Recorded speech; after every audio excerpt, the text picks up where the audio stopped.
Merci pour votre invitation. Je suis ravi d'être là à La Rochelle avec vous et avec les collègues en distanciel. Donc, cette présentation s'intitule « Enjeux de l'éducation à la sexualité dans la formation des élèves et des personnels ».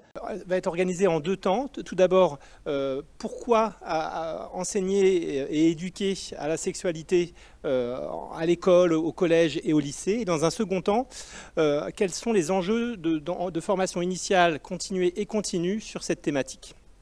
Alors, tout d'abord, du côté des élèves, alors comment définir l'éducation à la sexualité? Vous le voyez ici, c'est une expression, et on le sait, on l'a abordé quelque part ce matin, qui est souvent mal comprise parce qu'elle mobilise une vision trop restrictive de ce qu'est la sexualité en la réduisant au seul rapport sexuel et aux conséquences biologiques en termes de procréation, d'IST, de contraception, d'IVG, donc toute la dimension biologique et médicale associée au seul rapport sexuel. Or, la sexualité est à comprendre dans un sens plus large, autrement dit, tout ce qui a trait au fait que nous sommes des individus sexués, y compris dans nos relations interpersonnelles et sociales. Mais encore une fois, je vous renvoie à la très belle matinée que nous avons eue, qui a très bien développé cela.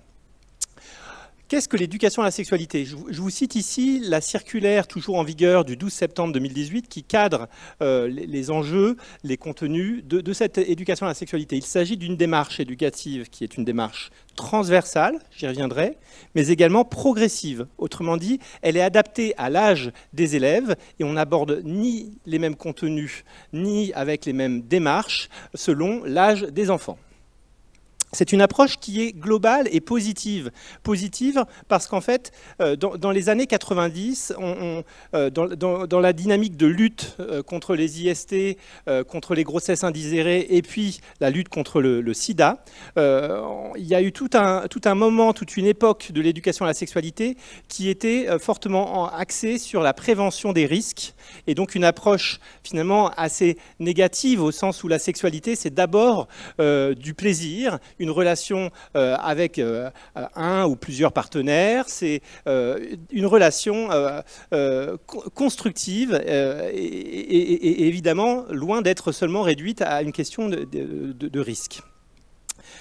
Elle s'inscrit dans une approche laïque et humaniste, c'est-à-dire que l'enjeu, et on y reviendra en termes de posture professionnelle, c'est de mettre à distance ses propres représentations de l'éducation à la sexualité en tant qu'éducateur et de pouvoir aborder la sexualité dans sa diversité.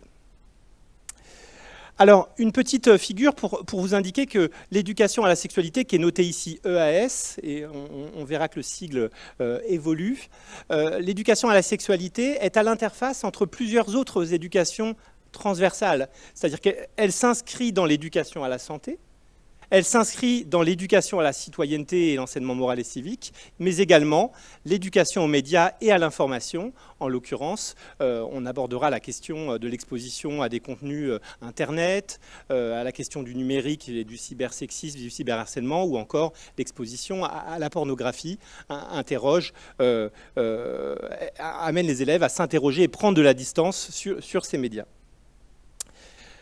Alors, des enjeux en termes de transmission de connaissances, c'est-à-dire qu'il va falloir que les élèves apprennent des connaissances dans différents champs.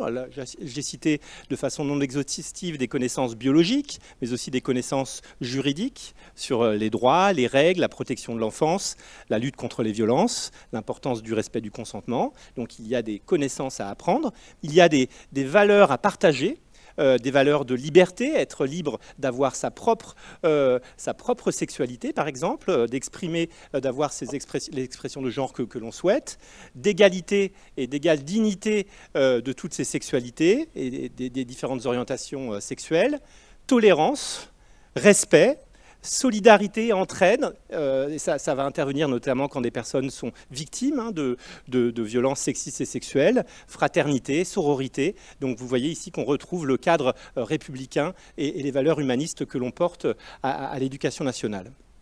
Développement également de compétences psychosociales, des compétences d'ordre émotionnel, gérer ses émotions, d'ordre social et de relations interpersonnelles, et des compétences cognitives, j'y reviendrai par la suite, mais des compétences qui sont pivot de cette éducation transversale comme des différentes autres éducations transversales. Alors peut-être un petit focus sur l'importance de ces compétences. Nos comportements, quels qu'ils soient, nos comportements en termes de comportements de santé, de sexualité, nos comportements, là on était à table, nos comportements alimentaires, je prends l'exemple de ce que j'ai déjeuné avec mes collègues à midi, nos comportements sont liés à différents déterminants, des déterminants internes, nos connaissances, nos aptitudes physiques notamment, mais pas uniquement, mais sont surdéterminés, nos comportements sont bien plus déterminés par des déterminants externes et environnementaux, à savoir les normes culturelles et les normes sociales, notre environnement proche, familial, amical, la pression des pairs, du groupe, mes voisins qui m'ont forcé à manger des frites ce midi, merci. Les ressources dont on dispose, la proximité d'un centre de planification familiale par exemple, la présence au quotidien d'une infirmière dans un établissement, enfin ce genre de ressources vont participer également de nos déterminants, de la détermination de nos comportements. Alors, j'insisterai peut-être sur l'idée que travailler les compétences psychosociales, c'est complètement nécessaire. Savoir ne suffit pas. Les programmes de sciences de la vie et de la Terre, puisqu'ici c'est l'association de formation des professeurs dans le champ des sciences de la vie et de la Terre, la connaissance de l'importance du préservatif, par exemple, pour se protéger d'IST ou d'une grossesse non désirée, c'est une connaissance qui est acquise. Dans les 90% des adolescents, lors de leur premier rapport sexuel, ont usage de ce préservatif. Pour autant, ils déclinent, ils ne l'utilisent pas de façon systématique. On tombe à la moitié à peu près des lycéens et des étudiants qui l'utilisent de façon systématique dans leur rapport sexuel. Donc il ne s'agit pas simplement d'une question de connaissance, mais aussi de la capacité à gérer son stress, de gérer ses émotions lors d'un rapport sexuel, de vais-je réussir à le sortir au bon moment, à oser le dire, que je souhaite à le mettre, la pression. Donc il y a tout un tas de compétences en acte, en situation, de compétences de gestion de soi, de l'autre, de ses émotions, de son stress, qui sont importants à prendre en compte dans la sexualité, mais pas que. Donc savoir est important, mais ne suffit pas. Alors, je vous présente ici cette infographie très connue, je pense, de la plupart d'entre vous, qui est une infographie présente depuis maintenant assez longtemps sur le site du ministère, le site EduScol, et qui caractérise l'éducation à la sexualité comme une approche globale, positive et bienveillante, avec 3 champs de connaissances et de compétences. Un champ biologique, un champ psycho-émotionnel et un champ juridique et social. Alors, je vais zoomer sur chacun de ces champs pour vous décliner les contenus abordés à travers la scolarité des élèves dans le champ de l'éducation à la sexualité. Le champ biologique, celui auquel on pense en général le plus spontanément, à savoir l'anatomie de l'appareil reproducteur, la physiologie de la reproduction, la transmission de la vie, la question du changement du corps lors de la puberté, la prévention des infections sexuellement transmissibles, la contraception, l'IVG, également les bases physiologiques du plaisir que l'on aborde en sciences de la vie et de la Terre. Donc voilà quelques exemples du champ biologique. Du point de vue du champ psycho-émotionnel, sont travaillées la question de l'estime de soi, la confiance en soi, les relations aux autres, la connaissance et la gestion de ses propres émotions, de ses sentiments et ceux des autres, la question de l'orientation sexuelle, des orientations sexuelles, on aurait pu mettre un pluriel évidemment, des identités de genre et, encore une fois, des compétences psychosociales que j'ai mentionnées préalablement. Troisième champ de connaissances et de compétences, le champ juridique et social. La question des rôles sexués et des stéréotypes. La question du développement de l'esprit d'analyse, de prise de distance par rapport aux facteurs culturels, sociaux, familiaux, et notamment dans la question de l'égalité, des discriminations, du sexisme, de l'homophobie, de la transphobie, du harcèlement. L'importance de la question du libre choix, et notamment le respect du consentement, la connaissance des lois, des valeurs et des normes, et enfin l'importance de la prévention des violences sexistes et sexuelles. Donc voilà, dressé assez rapidement, les différents contenus travaillés dans le champ de l'éducation nationale. Alors, Ce n'est pas un objet nouveau, puisque depuis 2001, donc depuis 23 ans maintenant, il y a une obligation légale qui est apparue dans le cadre de la loi de 2001 relative à l'interruption volontaire de grossesse et à la contraception, qui est inscrite donc dans le Code de l'éducation et qui rend obligatoire l'organisation de 3 séances par an et par groupe d'âge homogène. Donc vous voyez qu'il n'est pas indiqué par classe, mais par groupe d'âge homogène. Il y a une petite subtilité ici. Alors, il y a eu plusieurs circulaires. Il y en a une en 2003, une autre a été révisée en 2018, qui vient cadrer les contenus et également les approches.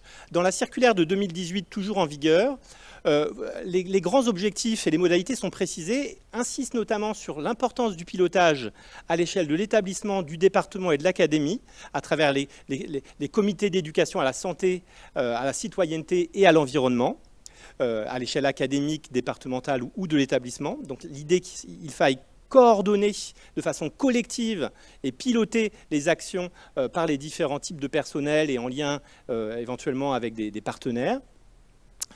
Travailler a été inscrit dans cette circulaire l'importance de sensibiliser l'ensemble des personnels aux violences sexistes et sexuelles et de mettre un focus sur le respect du non-consentement, puisque dans les retours que font les différents CESCE à la DGESCO, puisqu'il y a tous les ans des enquêtes sur les thèmes travaillés dans les établissements scolaires, il était apparu que la question du non-consentement était un point majeur sur lequel porter collectivement notre attention.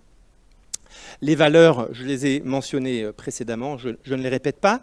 Deux nouveautés importantes par rapport à la précédente circulaire de 2003, la question de l'exposition des enfants et des adolescents à la pornographie et la question du cyberharcèlement. Le numérique, depuis 2003, a été évidemment monté en puissance. L'équipement en smartphone des jeunes est devenu la règle. Donc ce sont des problématiques qui ne se posaient pas de la même façon 15 ans plus tard. Le texte précise également pour l'éducation à la sexualité que l'école élémentaire et le collège-lycée sont concernés en tant que tels. Donc le terme éducation à la sexualité vient être circonscrite à partir de l'école élémentaire. Ce matin, la problématique de l'ABCD de l'égalité en 2013-2014, on voit bien qu'il y a un problème de représentation et de compréhension de ce que l'on fait à l'école maternelle, et face à ces difficiles réactions et ces mécompréhensions de ce que fait l'école, que la circulaire est venue le délimiter à l'école élémentaire. Alors deux thématiques nouvelles, l'exposition à la pornographie et le cyberharcèlement. Donc vous voyez ici un article ici du Monde de 2002 qui indique que plus de la moitié des garçons, alors le pourcentage est plus élevé chez les garçons que chez les jeunes filles, donc plus de la moitié des garçons de 12 à 13 ans regardent des sites pornographiques chaque mois, et même près d'un quart dès 10-11 ans. Donc on voit qu'on parle de quelque chose ici de massif et pas d'anecdotique. Donc la façon dans l'éducation nationale de prendre à distance ces médias et de se rendre compte que ce n'est pas la réalité, mais qu'il s'agit de films avec des acteurs et des tournages et prendre de la distance avec les stéréotypes véhiculés, c'est un enjeu important dans le second degré. La question du cybersexisme est elle aussi importante. Vous voyez ici dans cette enquête menée par le Centre Hubertine Auclair chez des adolescents de 12 à 15 ans qu'environ 5 élèves en moyenne par classe, davantage chez les filles, 3 filles pour 2 garçons, sont victimes de cybersexisme, voire de cyberharcèlement quand le phénomène est répété. La diffusion de selfies exposant sa nudité, de nude, c'est également un phénomène non négligeable, d'où l'importance de travailler la question des médias et de l'information pour la protection contre ces violences sexistes et sexuelles. Alors, cette question des violences sexistes et sexuelles a pris une place importante dans les politiques publiques. Vous voyez qu'un plan d'action gouvernemental a été mis en œuvre en 2021 et a contribué c'est traduit par l'organisation de Vademecum sur la question des violences sexuelles intrafamiliales dans le cadre et de comment l'aborder dans le cadre scolaire. Des ressources ont été mises en ligne sur le site du SCOL et un travail en parallèle a pu être mené par le secrétariat d'État en charge de l'enfance et des familles, Adrien Taquet, autour de la question de la prostitution des mineurs, qu'on appelle également michetonnage, qui dans certains territoires est également assez massif.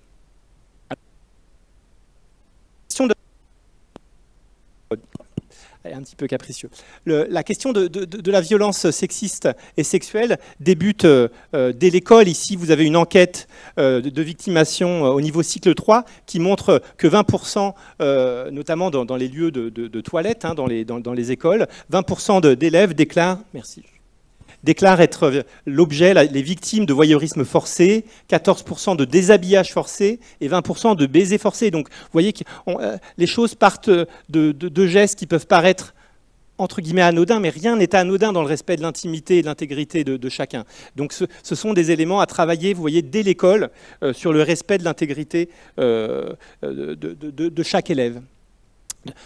2015, une enquête menée par l'INED, l'Institut national d'études démographiques, qui est l'enquête Virage, et qui a vraiment été source d'un choc. Je pense que vous en avez entendu parler par rapport à cette enquête sur un échantillon populationnel conséquent, hein, plus de 27 000 personnes de population française. Alors là, on n'est pas chez une population d'élèves, mais une population générale âgée de 20 à 69 ans, mais où on a interrogé les personnes sur les violences dont elles ont été la victime. Et vous voyez ici que les viols, les tentatives de viol ont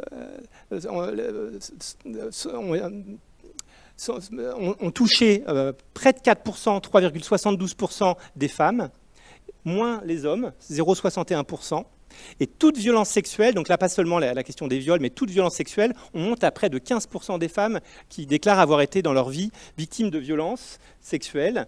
Avec, là, ce graphique, c'est uniquement pour les crimes de viol, hein, ce n'est pas l'ensemble des violences sexuelles. Vous voyez ici que pour tout espace de vie confondu, à gauche on distingue les viols et tentatives de viol dans un cadre proche de la famille et des proches, et là un espace public et autres. Et quand on somme sur tous les espaces de vie, on peut voir que pour les femmes, 40% des femmes ont été victimes de viol ou tentatives de viol à moins de 14 ans. Donc on parle bien de nos élèves d'école et de collège, et 56%, 40 plus 16, si on intègre les lycéennes de 15 à 17 ans. Pour les garçons, on monte ici à 76% pour les mineurs. Donc le phénomène, il est à la fois majeur dans le nombre de personnes concernées et qui touche, vous voyez, massivement l'enfance et l'adolescence. Alors, les enjeux de lutte contre les violences sexistes et sexuelles sont importants, mais également les enjeux de santé publique. Je disais que l'éducation à la sexualité s'inscrit dans une promotion de la santé. Ce matin, des collègues évoquaient la définition de la santé sexuelle selon l'OMS. Donc ici, on n'est pas seulement dans un paradigme de santé sexuelle, mais bien de sexualité au sens plus large du terme. Des aspects quand même assez inquiétants sur l'augmentation de la prévalence des IST bactériennes, augmentation d'un facteur 3 entre 2012 et 2016. Je citerai également le fait que 20% des lycéens et des étudiants ont des croyances erronées sur le sida. Et donc on a encore collectivement du travail à faire sur la prévention de ces infections sexuellement transmissibles. C'est bien un sujet de santé publique dont on parle. Alors, l'éducation à la sexualité au collège et au lycée, je vous ai déjà précédemment cité les thématiques à travers les 3 champs, donc je n'y reviens pas, mais vous retrouvez ici l'extrait de la circulaire.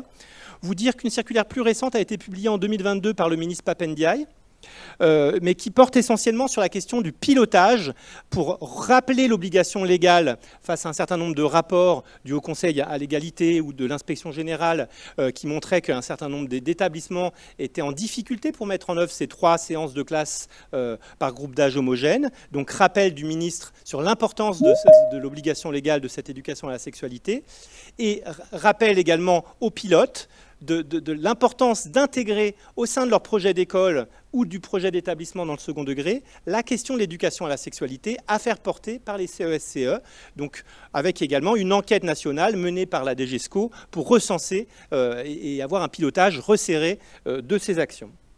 Alors, dans la même dynamique, peu de temps après, en 2023, le 23 juin, le même ministre de l'Éducation nationale, Pap Ndiaye, a saisi le Conseil supérieur des programmes pour réaliser, pour la première fois, un programme d'éducation à la sexualité. Alors, c'est un événement majeur, puisque, comme je le dis, jusque-là, il n'y avait pas de programme détaillé par classe, mais uniquement une circulaire qui listait un ensemble de contenus à aborder. Et une des difficultés liées à la mise en œuvre, quand on interrogeait les acteurs, c'était souvent le fait que les personnels n'étaient pas forcément au clair sur ce qu'ils devaient faire, à quel niveau, quel contenu, quel lien avec les programmes. Donc ces programmes sont, l'idée de publier des programmes est apparue pour faciliter et donner de la cohérence aux actions en termes d'enseignement et d'éducation. Alors peut-être vous dire où on en est de ce travail sur le programme. Donc le ministre saisit le Conseil supérieur des programmes qui met en place un groupe d'experts, donc qui a déjà travaillé. Ce groupe d'experts a remis au ministre la proposition de programme qui est en ligne depuis mars 2024.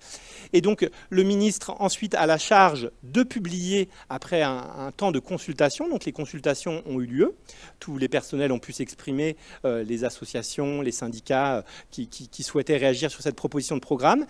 Et on en est à l'étape 6, c'est-à-dire que le projet de programme doit être maintenant soumis pour avis au Conseil supérieur de l'éducation, au CSE, avant d'être publié au bulletin officiel. Donc on en est à cette étape numéro 6. Alors, dans ce projet de programme que vous avez pu découvrir, la terminologie a évolué. C'est-à-dire qu'on était avant, on parlait d'éducation à la sexualité. Aujourd'hui, enfin, si ce projet a été retenu et publié, l'expression est éducation à la vie affective, relationnelle et sexuelle. C'est-à-dire qu'elle vient compléter l'éducation à la sexualité avec des éléments qui en faisaient partie, mais qui sont rendus davantage visibles dans l'acronyme, que sont la question de la vie affective, en lien avec le champ psycho-émotionnel qu'on mentionnait, et puis la question de la vie relationnelle et de toutes les compétences psychosociales d'ordre social et comportemental que j'ai pu présenter précédemment. Alors, une différence est faite entre le premier degré, puisqu'à l'école primaire, l'expression est éducation à la vie affective et relationnelle, alors que dans le second degré, en collège et en lycée, la dimension de sexualité est présente dans l'acronyme, et c'est à relier au fait que dans la circulaire de 2018, pour ceux qui ont été attentifs à cela, il est indiqué qu'à l'école élémentaire, seul... comment c'est formulé exactement? C'est plutôt que seul le collège et le lycée sont l'objet d'un enseignement explicite sur les questions de la sexualité, donc explicite ou implicite, est liée, je l'interprète, à la question des rapports sexuels et des pratiques sexuelles qui évidemment ne sont pas de l'âge d'enfants d'école maternelle et élémentaire. Le premier, l'âge médian du rapport sexuel en France est de l'ordre de 17 ans, donc vous voyez qu'on est loin de l'école primaire, donc l'éducation à la sexualité étant mal comprise pour beaucoup de parents et de familles, le choix est proposé de délimiter le premier degré à l'éducation à la vie affective et relationnelle, tout en intégrant les champs que j'ai présentés de l'éducation à la sexualité, mais le terme lui-même apparaît en collège et en lycée. Alors, le programme d'enseignement moral et civique a été, lui, publié il y a une dizaine de jours, le 13 juin, et vous voyez qu'il y a un tableau dans ce programme qui est en ligne, qui fait le lien entre l'EMC et l'éducation à la vie affective et relationnelle, ou à la vie affective, relationnelle et sexuelle dans le second degré, avec pour chaque niveau de classe le lien entre EMC et VARS, éducation à la vie affective, relationnelle et sexuelle. Autrement dit, vous voyez que le programme EMC déjà publié fait référence au programme qui est en cours d'élaboration dans le circuit de fabrication. Alors, quelques mots sur ce nouveau programme. Outre les 3 champs qui sont toujours pertinents pour ce programme, le programme s'axe sur trois champs de questionnement, 3 axes de questionnement. Autrement dit, la question de se connaître, vivre et grandir avec son corps, moi et les autres, donc rencontrer les autres et construire des relations, s'y épanouir, moi, les autres dans la société. Donc l'axe de questionnement, trouver sa place dans la société, y être libre et responsable. Et c'est ainsi que dans ce programme, pour chaque classe, sont proposées des thématiques dans chacun de ces axes de questionnement, donc par exemple, je ne vais pas lire le tableau en entier, hein, mais pour l'axe se connaître, vivre et grandir avec son corps, en 6e, les élèves vont comprendre et apprendre à vivre les changements de son corps en lien avec la puberté, qui par ailleurs est travaillée en sciences et technologies sous l'angle biologique. Rencontrer les autres et construire des relations, s'y épanouir, va être l'objet également de la 6e, avec le fait que les relations peuvent changer, notamment avec l'adolescence et la puberté. Ça n'est pas qu'une question anatomique, c'est aussi une question dans les relations sociales, les relations à ses amis, à ses parents, à sa famille. Trouver sa place dans la société, trouver sa place au sein d'un groupe sans renier ses propres sentiments, respecter les autres et en être respecté. Donc vous voyez un certain nombre de thématiques qui sont ensuite précisées. Donc là si on rentre dans la manière dont le projet de programme est, donc encore une fois non définitif à ce stade, hein, est structuré, est organisé, les notions et les compétences à travailler sont listées, les disciplines qui peuvent potentiellement être amenées à co-animer au regard des éléments disciplinaires des programmes de la classe sont mentionnées. Donc, en lien avec la biologie, j'évoquais les questions de puberté et de reproduction des êtres vivants, travailler en sciences et technologies. En français, on aborde la question du monstre aux limites de l'humain, avec les contes de fées, l'Odyssée, les métamorphoses, qui permettent également d'avoir un ancrage en français et en littérature sur cette question des changements corporels. En histoire des arts, la possibilité de travailler sur la représentation que propose une œuvre d'art de personnages mythologiques, de récits fondateurs, et permettre de travailler le lexique des émotions et des sentiments associés. Donc vous voyez, la force de ce projet de programme, c'est d'essayer de faire des liens avec les enseignements disciplinaires et de proposer des exemples de situations, de démarches et d'activités pour faciliter l'engagement des personnels qui, dans un certain nombre de cas, ne s'estimaient pas suffisamment compétents pour cela. Le programme je n'évoque que le collège-lycée ici, hein, puisque le public est principalement concerné par le second degré, mais le même tableau est proposé pour l'école maternelle et l'école élémentaire, et ici, la question du lycée. Alors, seconde partie, la question des enjeux de formation des personnels. Personnels enseignants, mais pas uniquement. L'ensemble des personnels sont amenés au sein de l'établissement à intervenir dans cette éducation à la sexualité. Donc vous dire que cette éducation à la sexualité, elle s'intègre dans des politiques interministérielles de 3 ordres. Premièrement, elle s'inscrit dans la démarche de l'école promotrice de santé. Deuxièmement, elle s'inscrit dans la stratégie nationale de santé sexuelle, portée par le ministère de la Santé. Et enfin, dans la stratégie multisectorielle, interministérielle, de développement des compétences psychosociales. Et vous voyez que ce sont des politiques pluriannuelles dans lesquelles le ministère de l'Éducation nationale et de la jeunesse prend sa place. Du point de vue de l'école promotrice de santé, c'est l'action du ministère de l'Éducation nationale qui s'intègre dans le plan national de santé publique. C'est-à-dire que ce plan national de santé publique fixe des objectifs interministériels, hein, dans le cadre de la jeunesse, des sports, de la famille, de l'enfance. Et dans ce cadre-là, vous pouvez voir que le parcours éducatif de 2016, inscrit hein, dans les textes de 2016, le parcours éducatif de santé, évolue vers une approche qui est plus globale et plus holistique de la santé. Donc l'école promotrice de santé, c'est finalement l'ambition de rendre visible, de rassembler, de coordonner tout ce qui se passe au sein de l'école ou de l'établissement, favorisant la santé et le bien-être de tous, c'est-à-dire des élèves, mais aussi des personnels. Donc c'est vraiment une vision globale et holistique de la santé, dans laquelle l'éducation à la sexualité, que vous retrouvez ici, c'est une infographie qui provient du Vademecum sur l'école promotrice de santé. L'éducation à la santé et à la sexualité est un axe de la promotion de la santé, parmi d'autres. La prévention des conduites addictives, l'éducation à l'alimentation et au goût, etc.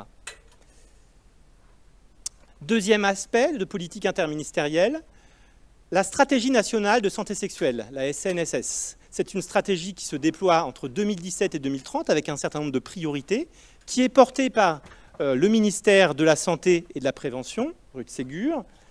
Et vous voyez qu'une des actions de cette stratégie nationale de santé sexuelle, quand on regarde la feuille de route ministérielle, l'action numéro 5, renforcer l'éducation à la sexualité à l'école pour toutes et tous, à côté d'autres actions qui ne relèvent pas strictement du champ scolaire.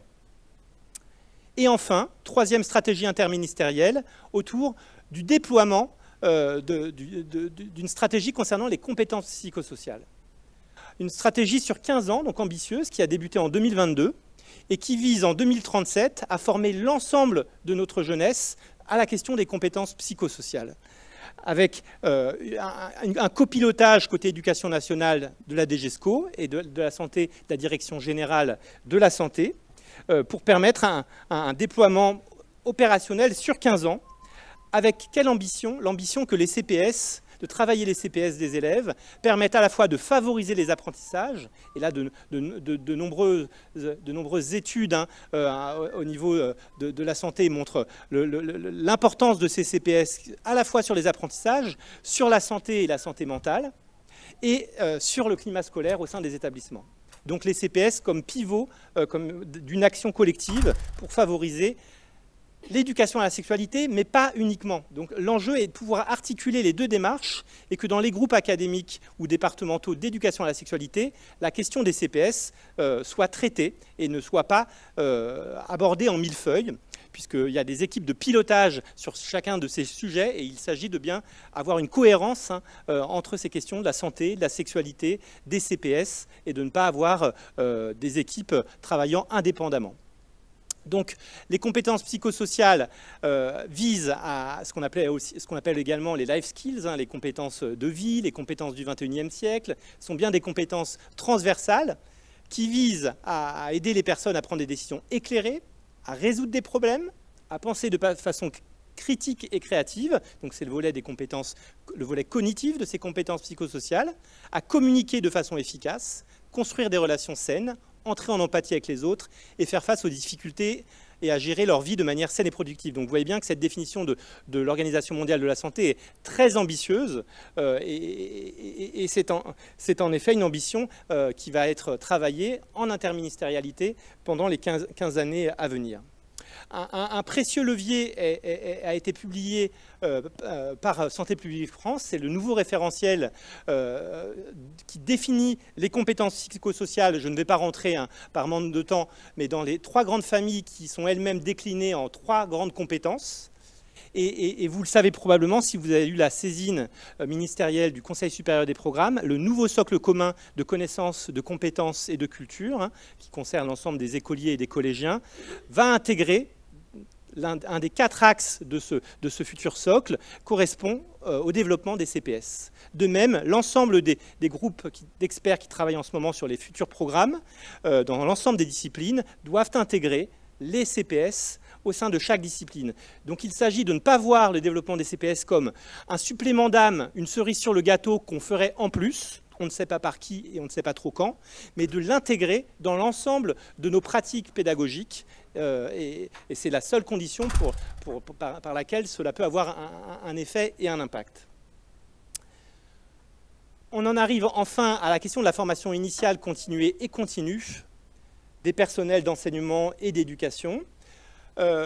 Pour ceux qui sont loin de la formation initiale et des INSPE, il faut savoir qu'en 2021, une instruction a été transmise aux recteurs et aux directeurs d'INSPE, une instruction qui émane des 3 directions générales, des GESCO, des GRH et des GESIP, qui correspond à une demande d'enseignement de la question de formation des personnels d'enseignement et d'éducation, du 1er degré, du 2e degré, et également les conseillers principaux d'éducation, sur la question de l'égalité filles-garçons. Donc 18 heures de formation doivent être dédiées dans le master métier de l'enseignement, de l'éducation et de la formation, sur cette question. Et ça n'est pas sans lien, bien évidemment, avec la question de l'éducation à la sexualité. Ce qui est dit, c'est qu'il y a un cahier des charges qui est associé avec cette instruction au recteur et au directeur d'INSPE, qui indique que la moitié de ces 18 heures doit être travaillée en lien avec les disciplines enseignées. C'est-à-dire, je suis professeur de mathématiques, comment je peux aborder dans mon enseignement de mathématiques l'égalité filles-garçons? Je suis professeur d'art plastique, donc la façon de l'aborder, les objets que l'on peut aborder avec les élèves sont évidemment en lien, sont pertinents s'il y a un lien étroit avec la discipline enseignée et pour le professeur des écoles, avec les situations qu'il va proposer aux élèves, les situations d'apprentissage dans l'ensemble des disciplines. 2 versants d'égalité filles-garçons. L'éducation à l'égalité en tant que telle, mais également une pédagogie égalitaire. C'est-à-dire l'idée que dans la pratique pédagogique, la pratique pédagogique mise en œuvre par l'enseignant ou les pratiques de vie scolaire mises en œuvre par les CPE et les assistants d'éducation, eh bien, nos pratiques peuvent être vectrices de réduction des inégalités ou au contraire les accentuer. Beaucoup de travaux le montrent bien. Et donc, l'idée, c'est de faire prendre conscience sur la question de sa posture enseignante, de la manière d'interagir différemment avec les filles et les garçons, la question des supports et des situations, de l'invisibilisation de certains genres ou de certaines orientations sexuelles dans les manuels, dans les situations qui sont proposées aux élèves. Donc, une pédagogie égalitaire. Dans le cahier des charges, plusieurs exemples sont cités. Alors, beaucoup autour des questions de situations inégalitaires et de violences de genre, y compris, vous voyez, c'est nommé égalité filles-garçons, en réalité c'est bien plus large, puisque sont intégrées la question des différentes orientations sexuelles, des différents genres, donc, mais sous l'angle de la lutte contre les violences sexistes, sexuelles, les différentes discriminations et harcèlements. La question de la réglementation, des connaissances et des méthodes pour animer des séances. Donc l'enjeu, il n'est pas simplement d'avoir un discours théorique, mais d'avoir une dimension pratique. Comment je m'y prends avec les élèves et on ne s'y prend pas de la même façon si on enseigne à des 6e ou à des terminales de lycée professionnel. Il faut évidemment s'adapter à son public et savoir gérer des situations conflictuelles, ce qui n'est pas évidemment le plus simple. Donc la formation, alors ça n'est pas l'ensemble de l'éducation à la sexualité, vous l'avez comprise, c'est certains pans, mais c'est tout de même un bon appui en formation initiale depuis cette instruction de 2021. Pour la formation continue et continue, suite au Grenelle de l'éducation, ont été déployées en académie des écoles académiques de formation continue, les EAFC.